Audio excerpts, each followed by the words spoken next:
Emily thought it was just another quiet afternoon until desperate cries echoed from an old metal gate. There she found a tiny German shepherd, trapped between metal bars fighting for its life.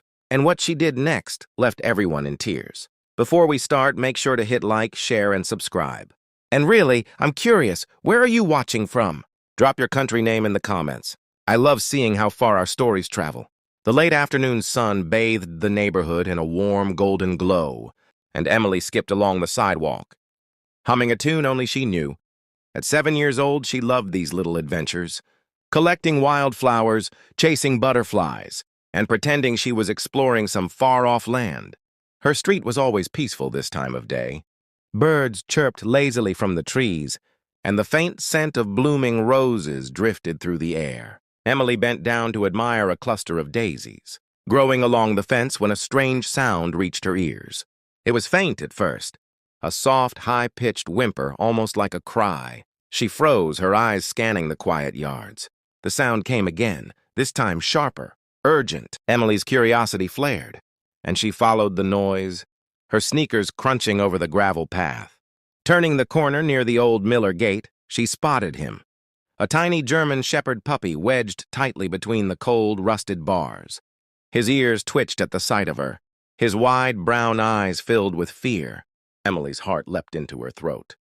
She could see him trembling, his small paw trapped painfully between the metal. In that instant, playtime was over. Something was terribly, urgently wrong. Emily stepped closer, her small hands gripping the cool metal bars. The puppy's whimpering grew louder, and she could see his tiny chest rising and falling in quick, panicked breaths. His fur was dusty, his nose dry, and his paw, twisted awkwardly between the bars, looked painfully swollen. "Hey, it's okay," she whispered, her voice soft and careful, as though speaking to a frightened baby. But the puppy flinched at her touch, unsure whether to trust this stranger crouched before him. Emily glanced around the empty street, hoping someone might be nearby. But the neighborhood was silent. No cars passed, no doors opened, just the faint rustle of leaves in the wind. Her pulse quickened. If no one helped soon, the little dog might hurt himself even more.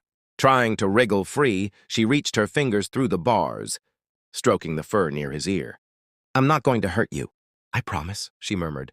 His trembling eased slightly, but his paw remained tightly wedged. Trapped by the unyielding metal, Emily bit her lip, thinking fast. She could run for help, but what if it took too long? She knew she had to act now. The puppy's watery eyes seemed to beg her for it. Emily knelt beside the gate, the dry dirt pressing into her knees. She reached for the metal bars, bracing her feet and trying to pull them apart. The cold steel barely moved, her small hands straining with all their strength. The puppy whimpered again, the sound slicing through her chest. "Hold on, I'm trying," she whispered, her voice trembling. She glanced at his paw, reddened from the constant pressure, and felt a lump rise in her throat. Her mind raced for another way. She didn't want to leave him alone, but she needed something to help. Then she remembered the little lunch kit in her backpack. She scrambled over to it, rummaging past her water bottle and crumpled sandwich wrapper until her fingers closed around a small bottle of cooking oil. Her mom had packed for her snack. Running back to the gate, she knelt once more. "This might help, okay?" she said softly, meeting the puppy's weary gaze. She twisted the cap open, her hands shaking, and poured a thin stream around his paw, hoping the slick oil would make it easier to slide free. The puppy whimpered but didn't pull away. Emily took a deep breath. This was their best chance. Emily gently rubbed the oil around the puppy's paw, careful not to hurt him. The golden liquid glistened in the sunlight, coating the fur and the metal where he was trapped. "Almost there," she murmured, sliding her fingers under his leg to guide it out. But as she gave a gentle pull, the puppy yelped sharply, his body jerking back. Emily froze, her heart pounding. That cry wasn't just fear. It was pain. She leaned closer and noticed for the first time a dark stain on the fur near his paw. It wasn't just dirt. It was dried blood. Her stomach tightened. This wasn't as simple as she'd hoped. The injury meant she had to be even more careful, but every second he stayed stuck was another second of suffering. She tried again, moving slower this time, whispering words of comfort. "It's okay. I'm here." The puppy's breathing was fast and shallow, his ears flattened tight against his head. Emily glanced up the road, desperate for help, but the street was still empty. She bit her lip, feeling tears prick her eyes. She couldn't give up now, not when he needed her most. With one deep breath, she prepared to try again. Just as Emily steadied herself for another attempt, a voice called from behind. "Emily, what's going on?"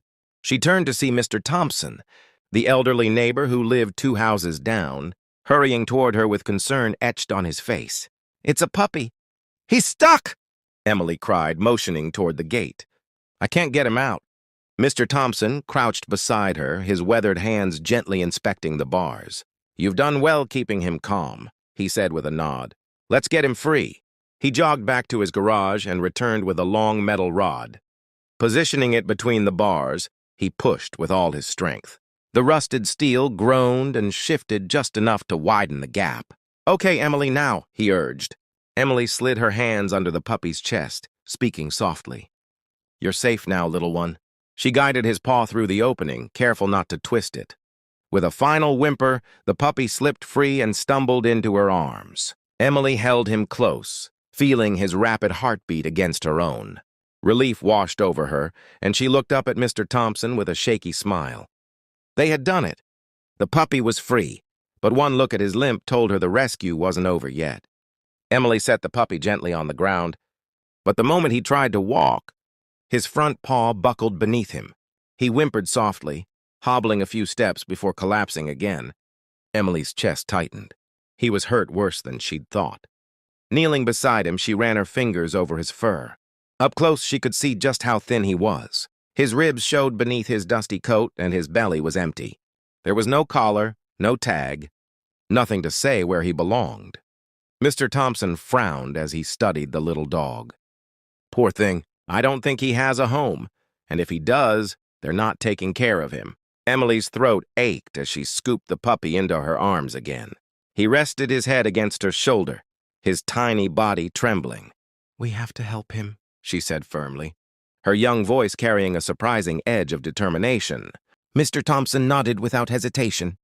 "Then we start by getting him checked out." Emily cradled the puppy close, her mind already made up. Whatever it took, she wouldn't let him suffer alone.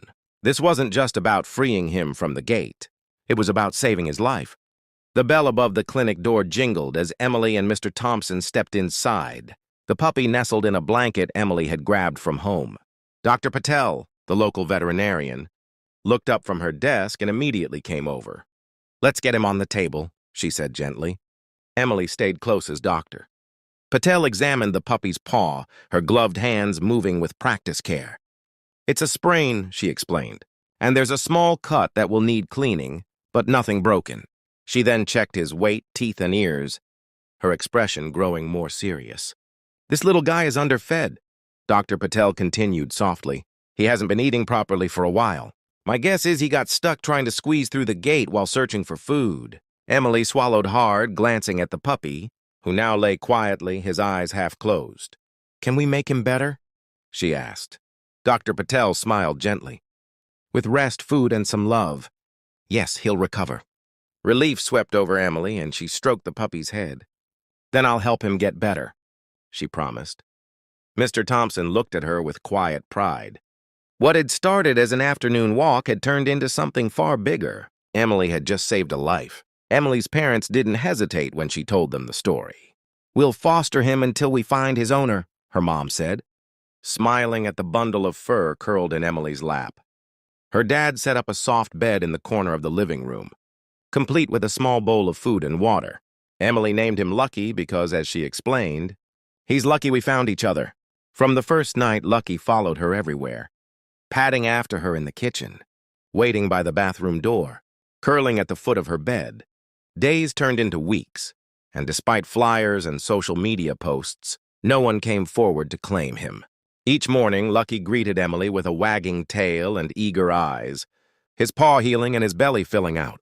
One evening, as Emily sat cross-legged on the floor, brushing his now shiny coat, her dad cleared his throat. "Looks like he's already part of the family," he said with a grin. Emily's heart leapt. "Does that mean?" Her mom nodded. "Yes, Emily, Lucky stays." Tears of joy filled her eyes as she hugged him tightly. Lucky wasn't just a rescued puppy anymore. He was home, and neither of them would ever be alone again.